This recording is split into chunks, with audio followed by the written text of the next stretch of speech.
For today's lesson, I've chosen the 14th hole here at Winding Hills in the series that we're doing. Hope you're following through on it. This is lesson number 6 in our series, Power Lessons from the Heart of the Game. The heart of the game has a lot to do with the intellect. It also has to do with feel, mind, body, and spirit. You've heard me say that before. I can't overemphasize that. They have to be in connection. What we'll be talking about today is the power of intent. When we come to the golf course, we have certain intentions. Our intentions can either overpower our sensibility or they can underpower our sensibility. So they have to be in proper balance. So I'm going to talk about that as I play this hole. It's a par 3 with an elevated green. So when I'm going through a pre-shot routine and I'm thinking about what I want to intend to do, I have to be conscious. I use the consciousness. You'll remember back the power of consciousness. So my consciousness tells me that the elevated green, because it's above where the tee line is going to accept the ball. But a very important point I want to make here. When the green is elevated, you need more club to get to the green, because in truth the ball never reaches its full flight. It's stopping before it completes its flight. So you'll think it's 140, 150 yards when truthfully you would have to hit a 160-yard club. That's a real important point. So your intention has to be set, understanding consciously that factor. All right, so what I've chosen here is a 9-iron. I feel pretty good about that. The pin is located in a place, I look down there, in a place that is in a little bit of a hollow, and if I hit this ball correctly, I want to hit it just to the left of the pin because everything filters down to the pin. So my intention is to line up.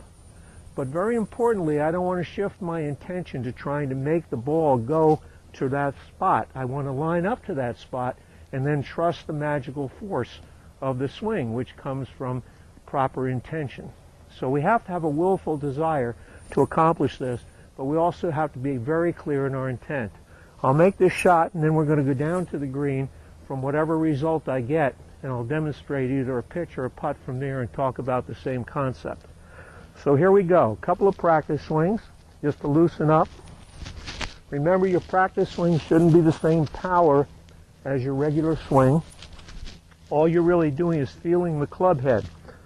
We come up, I square the club first, squaring the leading edge to where I intend to allow the ball to go. Notice I didn't say make the ball go. I allow it to go there. Okay, here we go.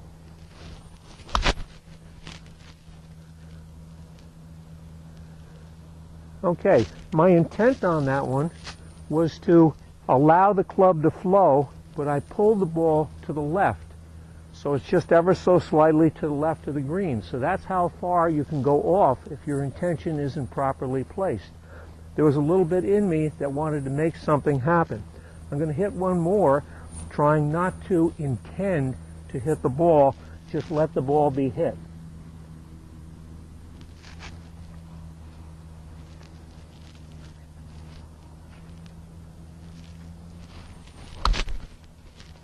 Okay, that's pretty much what I wanted to get. We'll go down and look at that one and see what we can do with it. See you down there.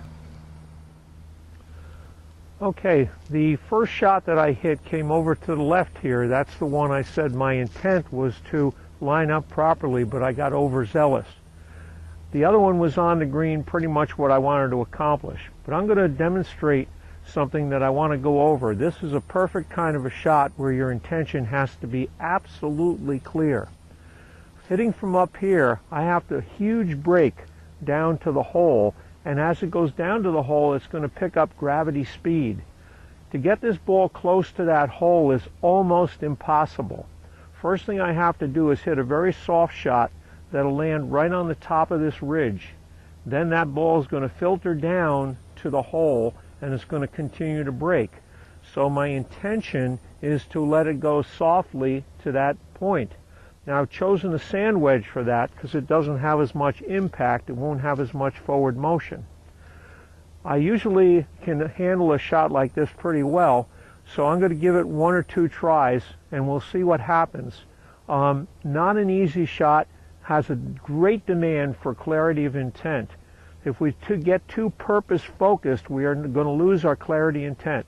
So what happens is this result orientation can easily take us over, and our purpose becomes trying to make something happen. You got to eliminate that from your head. It's always a letting something happen. That's what's the magical part of golf. So I have a pretty good feeling for it. So let me set up. So I'm going to hit the ball up on the crest and let it filter down to the hole. When you're successful at this, it's a really satisfying shot. So let's see what we can do.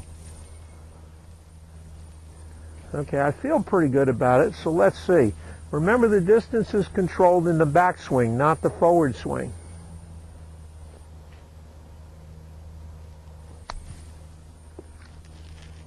May not make it to the crest of the hill. If it does make it to the crest of the hill, it's going to filter down. Sure enough, it did filter down. I didn't play it quite enough left, but I had perfect distance control. That in and of itself is somewhat of a miracle.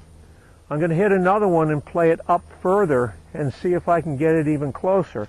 But I do have a makeable putt there. On a shot like this, don't expect to get it right to the hole. And whatever you do, don't aim right for the pin. You will never get it close doing that. You got to read the green at this point.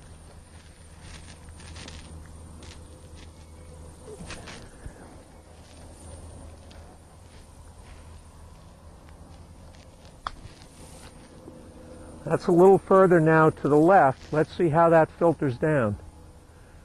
Looks okay so far. And it looks like it's going to come up a little bit closer, maybe not. You see how far that ball rolls. Okay, we'll go down and putt one of those and see if we can understand intention from a putter's point of view.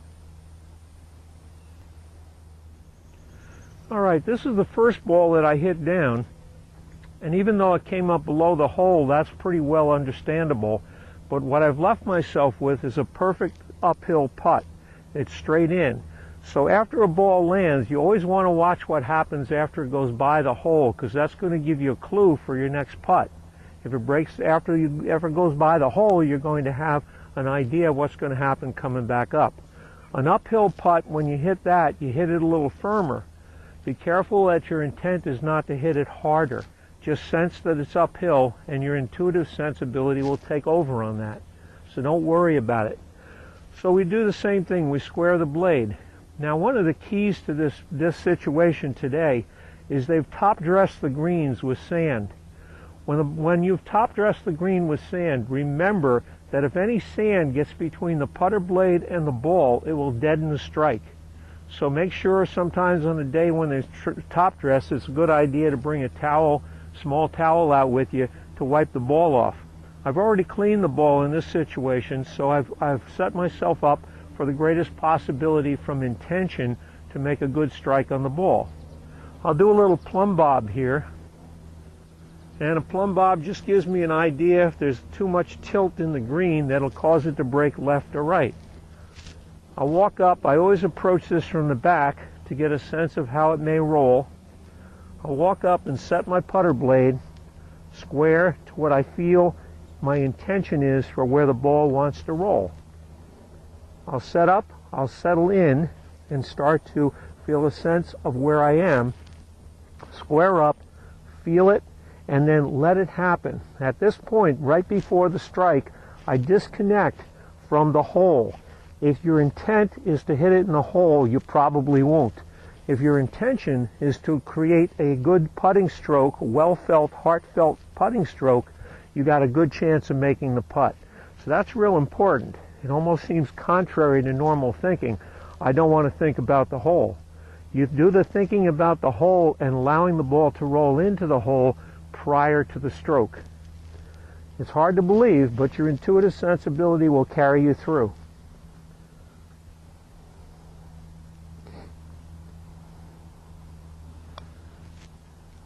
There we go. Perfect putt. So my pitch, even though it was a little long, left the ball straight uphill so I could make a nice form stroke and trust the flow of the club rather than a deliberate desire to make the putt. That was a really good example on this particular hole. Thanks for being here. We'll see you next time.